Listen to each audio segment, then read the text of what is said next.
Welcome home to philosophy, where we wonder about everything and anything is possible. Hi, I'm Dr. Robert Corey, the Laughing Philosopher. Life is complicated. The world is complicated, and you are complicated. Figuring out how to live a happy, meaningful life, guided by wisdom and reason, is not easy. Is life a game? What is love? Should I fear death? Is this a just world? Almost from the moment of birth, you've been told how to behave, how to fit in, and how to fulfill other people's expectations. You fear that you will lack importance or cease to exist in the lives of others if you think for yourself and question the rules and roles you've been told define you. Wisdom and reason will remove this illusion so you can live authentically in the world around you, find your true purpose, and become your real self. Welcome to episode 95. Socrates and Xanthippe. What hidden triggers are sabotaging your relationship? Socrates said, "By all means, marry. If you get a good wife, you'll become happy. If you get a bad one, you'll become a philosopher." Xanthippe, wife of Socrates, is described as cranky, nagging, hysterical, and constantly berating her husband. The hardest to get along with of all the women there are, said Xanthippe. For all practical purposes, philosophers depict humans as having only three important survival needs: sustenance, a philosophy of life, and social relationships. We are social beings. Our biography is social. A relationship between two humans is required just to create a new one. And yet, a relationship is no soft affair. It is risky and difficult. Relationships seem to fail as often as they succeed. Sabotaging relationships are 5 hidden triggers people suspect are true, but we are afraid to admit to ourselves.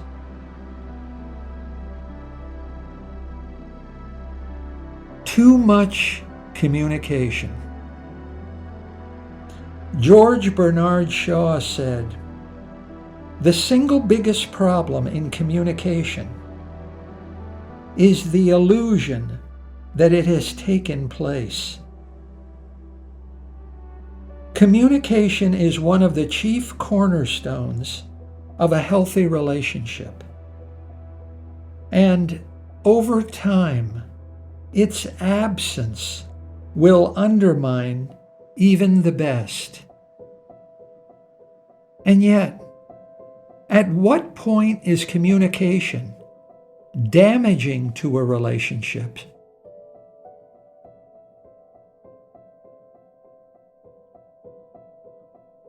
You don't know how to think for yourself.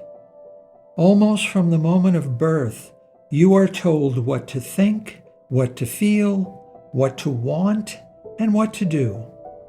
And to earn the approval and acceptance of others, you unthinkingly and unreflectingly internalize and behave in conformity to these ideas, emotions, and desires programmed in you. Schopenhauer said, "You can do what you want, but you can't want what you want." Society is a software uploaded to your mind, dictating what you want and desire. Your thoughts and feelings are not really your own. So don't jeopardize your healthy relationship by being too explicit and too demanding, and by sharing too much of your personal tastes and preferences. Oversharing of desires and expectation leads to disagreement and conflict. Conflicting tastes and preferences strain a relationship's bonds. Too much openness and honesty in sharing beliefs and opinions will sabotage like-mindedness and erode compatibility. Don't reveal your preferences. Make empty statements. Don't express your beliefs and convictions. Ask neutral questions. Give neutral opinions. Act incapable of understanding or being understood. Be inscrutable. Conceal your true feelings under a false but agreeable appearance. Be mysterious. Hide your true feelings behind a locked door inside you. Don't be too open. Doors are not just for keeping the wrong things outside, but for keeping the right things inside. Know yourself, said Socrates. From then on, be silent. The probability of disagreement and conflict increases with every honest opinion and every true feeling you reveal.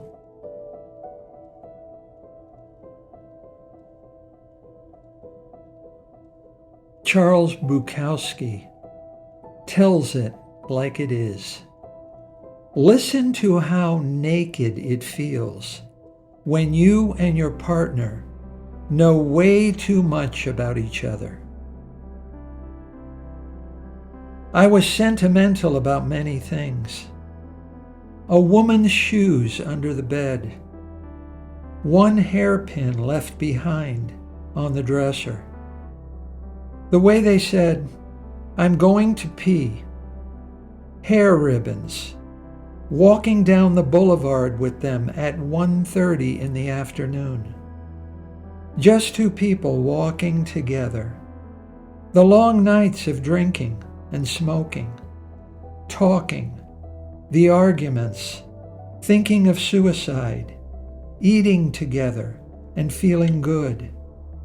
The jokes, the laughter out of nowhere, feeling miracles in the air, being in a parked car together, comparing past loves at 3 a.m., being told you snore, hearing her snore, mothers, daughters, sons, cats, dogs, sometimes death and sometimes divorce, but always carrying on, always seeing it through. Reading a newspaper alone in a sandwich joint and feeling nausea because she's now married to a dentist with an IQ of 95. Racetracks, parks, park picnics, even jails. Her dull friends, your dull friends, your drinking, her dancing, your flirting, her flirting. Her pills. Your fucking and fighting and drinking and reading, that ability to joke, chances to compare loves and ideas, the beauty of her legs in the summer, the horror of the approaching years.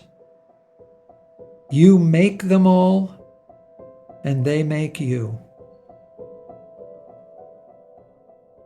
Sound familiar? Too much communication murders a relationship. Lack of communication is key to a healthy relationship.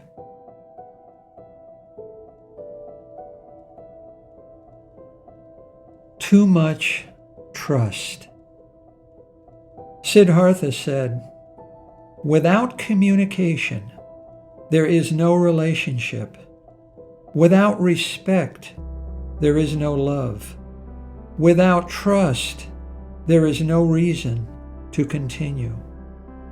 Trust is necessary to establish and maintain a lasting relationship.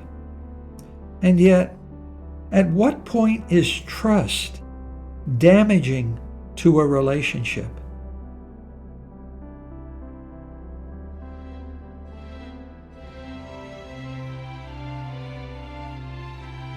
Trust is the glue of society.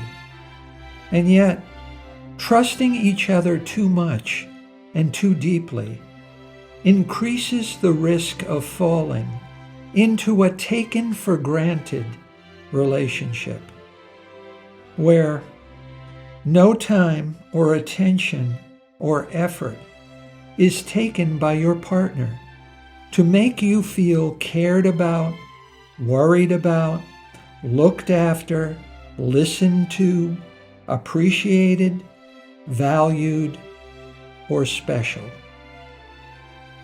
You stop feeling excited and happy to see each other.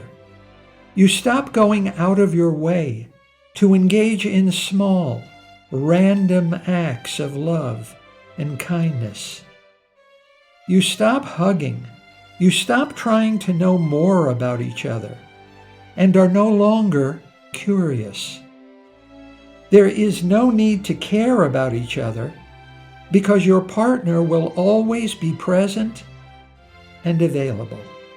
There is no need to ask your advice or listen to what you have to say because your partner already knows everything about you and trusts you to always stay exactly the same. There is no need to wonder about each other because you trust your partner so completely and so absolutely. Your relationship is taken for granted. You can't love someone you take for granted, and you can't be taken for granted and feel loved.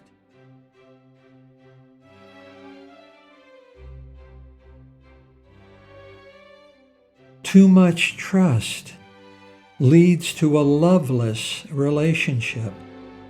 You must foster unease and distrust to undermine the perception you will always be there without any extra effort or caring. Act erratic and mysterious so you seem to be unpredictable and more interesting. Go for a new, unexpected look. Make a habit of keeping secrets to encourage your partner's curiosity about what you are thinking and doing. Make your partner worry about you. Be short with your partner. And when you do speak, delay your responses as if you're concealing something. Hide something big from your partner and get caught. Encourage your partner to fear losing you. Make your partner feel you are always prepared to walk away, and they are not your only option. Foster fear and distrust so your partner will value you, care for you, listen to you, look after you, please you, worry about you, and make you feel appreciated and special. Khalil Gibran said, "Love is an endless act of forgiveness. Forgiveness is an endless act of love." Lack of trust is key to a healthy relationship.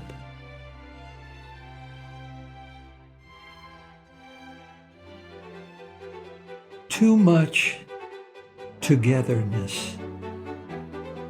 Dostoevsky said, "To love someone means to see them as God intended them." Neglecting meaningful time devoted exclusively to nurturing a cherished partner leads to emotional distance and disconnection. And yet, at what point is quality time damaging to a relationship? The most precious gift we can give each other is our attention. And yet, do partners in a monogamous relationship have to do everything together? Do they have to spend all of their time together? What should companionship in a good relationship look like? Said Lucius Apuleius, Roman philosopher of the 2nd century of the Common Era. Familiarity breeds contempt, while rarity wins admiration.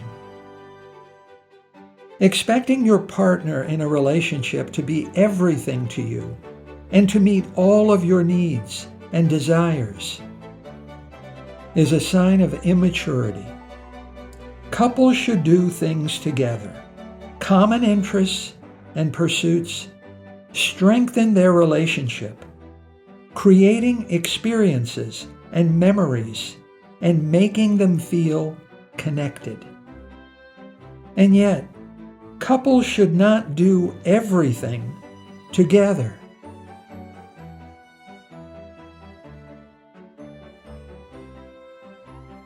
A good relationship needs a healthy amount of personal time and personal space to remain healthy.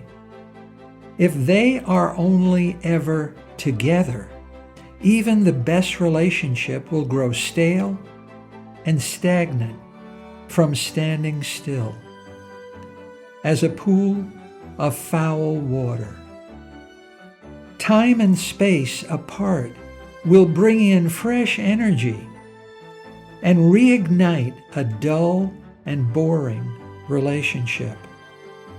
Every now and then, you and your partner need to disengage, be unavailable to each other, be inaccessible, be rarity, not familiarity.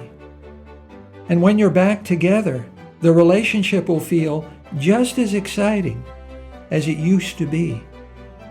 And you and your partner will again feel special to each other.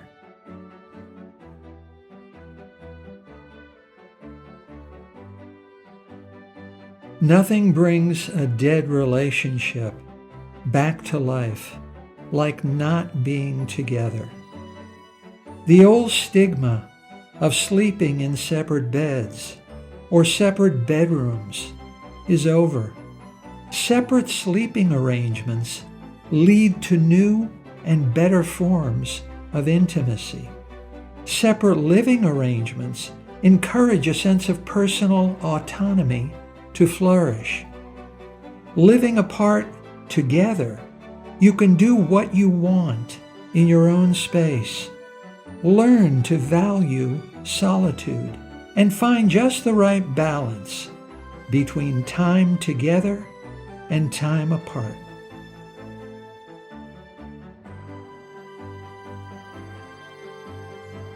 Is it healthy to have close friends of the opposite sex outside of a monogamous relationship?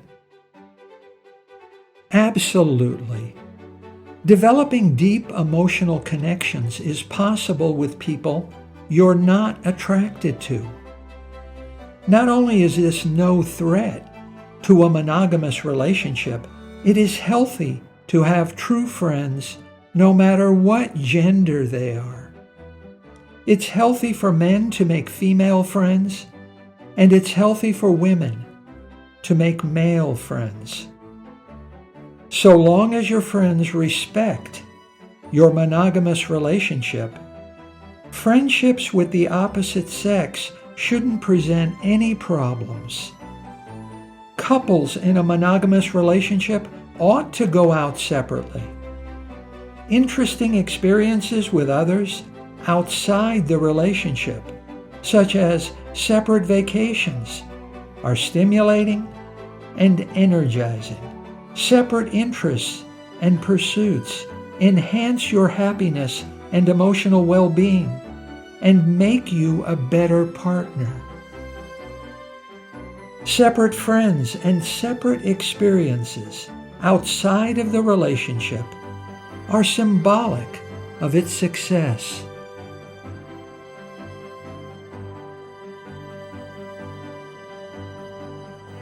Go your own way and accept your partner's need for time alone with their own interests and friends. Personal time allows each person in a relationship to pursue their own individual interests and helps maintain their own individual identity. Don't take offense when your partner expresses their need for more freedom and more personal space. Opening a separate bank account provides a sense of financial independence and empowerment. Old conventions dictate too much time together and too little personal freedom. Traditional beliefs and conventional wisdom are no longer a guarantee of a lasting relationship, if they ever were. Lack of togetherness is now key to a healthy relationship.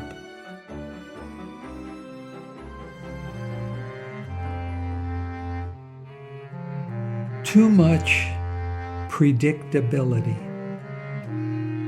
In his play A Midsummer Night's Dream, Shakespeare wrote, "The course of true love never did run smooth. Rules of all kinds are necessary to establish, maintain, and protect a relationship from life's uncertainty and unpredictability. And yet, at what point is certainty and predictability damaging to a relationship? Unpredictability is constant and a natural consequence of how we live. Unpredictability cannot be avoided or escaped. You cannot influence or control the unpredictable. You cannot plan or prepare for the unpredictable. No matter how meticulously we design and organize our lives, out of the blue, unexpected shit happens. Sudden unpredictability fills us with fear, confusion, and despair. Nietzsche said, "He who has a why to live for can bear with almost any how." So when why has no answer, just life's unpredictability, Why me is used by a person whenever something from left field has gone against them. And yet, in order for you and your partner to feel safe and protected, the relationship must be orderly and predictable. Unpredictability is disruptive and damaging to a relationship. How are we supposed to be happy together if we're in perpetual fear of losing everything to the vagaries of an unpredictable world? So long as we impose structure on our relationship and require orderliness in everything we do,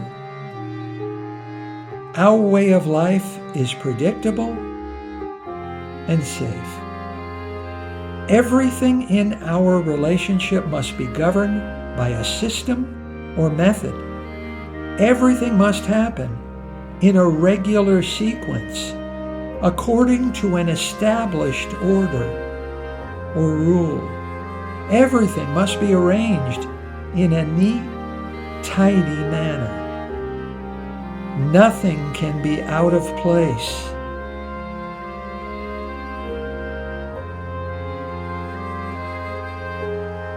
We structure our relationship in order to protect ourselves from life's uncertainties, so we feel safe and free from danger.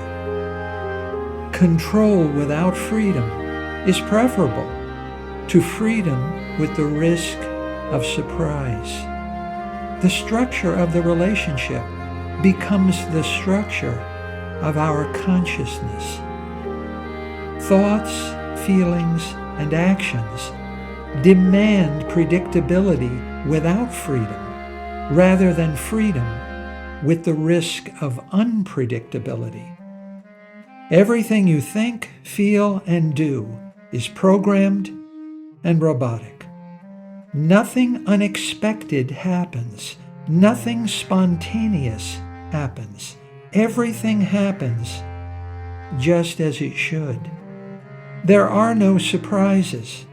There is no excitement. The relationship is not an adventure. It is a ritual.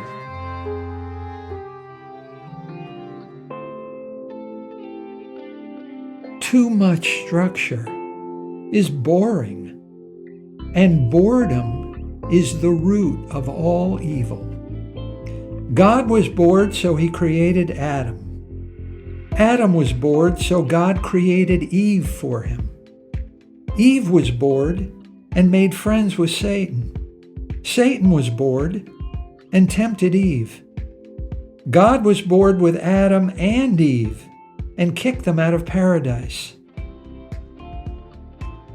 Unpredictability in a relationship is risky. It's also something new and thrilling.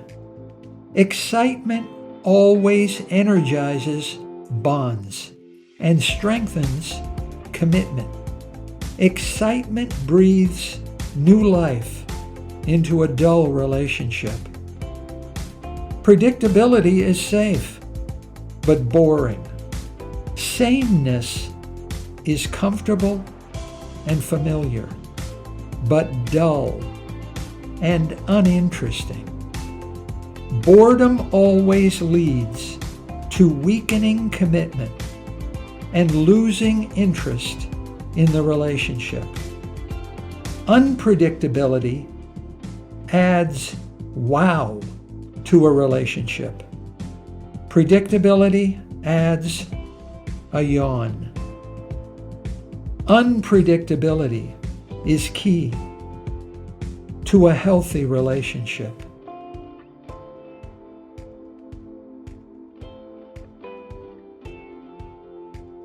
And lastly, too much submissiveness. Epictetus, the great Stoic philosopher, said, The best relationship is one in which your love for each other exceeds your need for each other. Submissive behavior can help build mutual trust, shared interests, and intimacy, strengthening bonds between partners. And yet, at what point is submissiveness damaging to a relationship?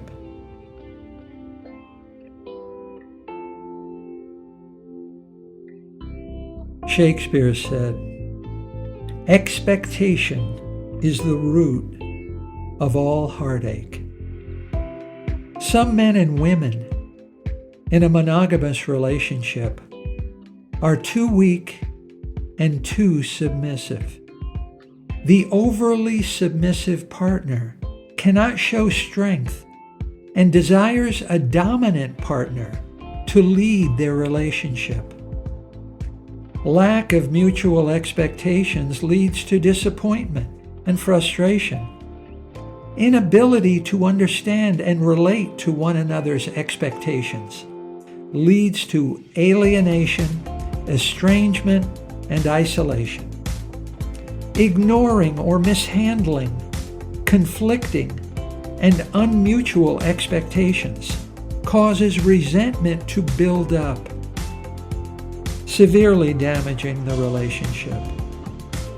Over time, submissive partners drift apart and drift toward dominant partners with whom they share mutual expectations.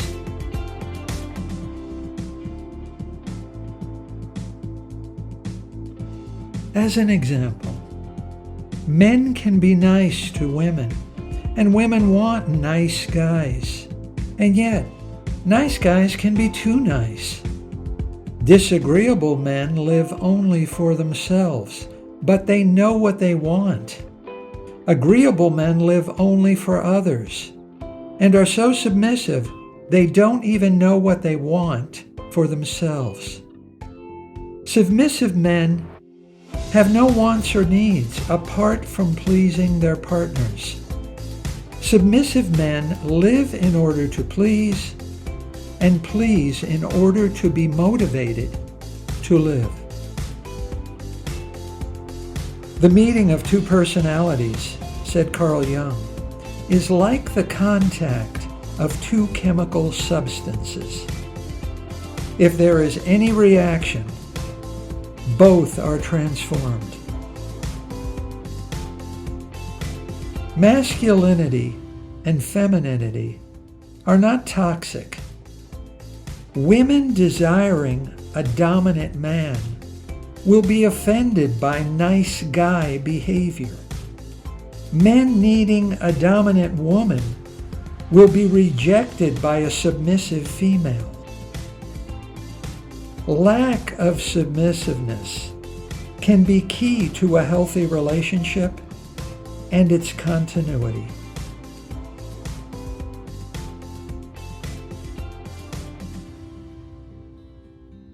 Too much positive behavior will kill a relationship. Communication, trust, togetherness, predictability, and submissiveness are beneficial in moderation, but toxic in excess. Arthur Schopenhauer said, "Monogamy, the same spouse with new illusions." This quote carries several layers of meaning. In the beginning of a relationship, there's a sense of novelty and excitement. Partners develop idealized images of the relationship.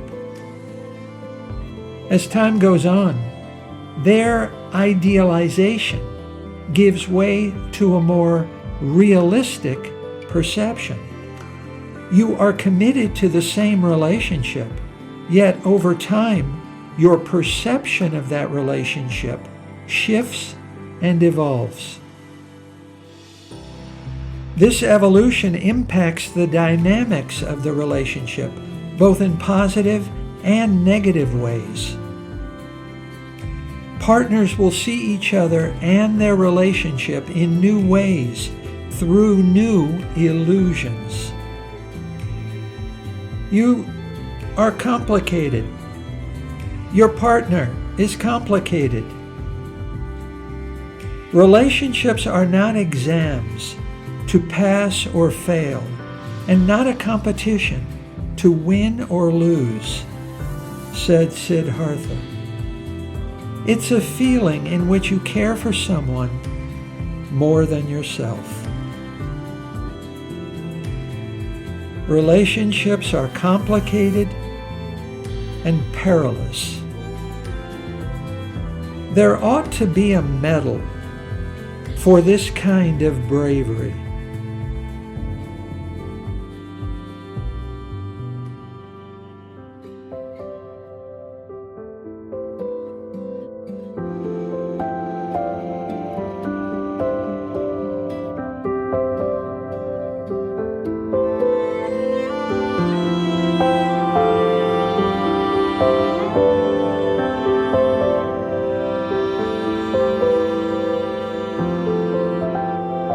Thank you for listening. I hope you will take what you've learned and be a better person. Think for yourself. Question everything. Accept nothing that does not agree with your own reason and good sense. And I promise you, despite its sham and drudgery, you will get on pretty well in this crazy world. I'm Dr. Robert Corey. Until we meet again, be good.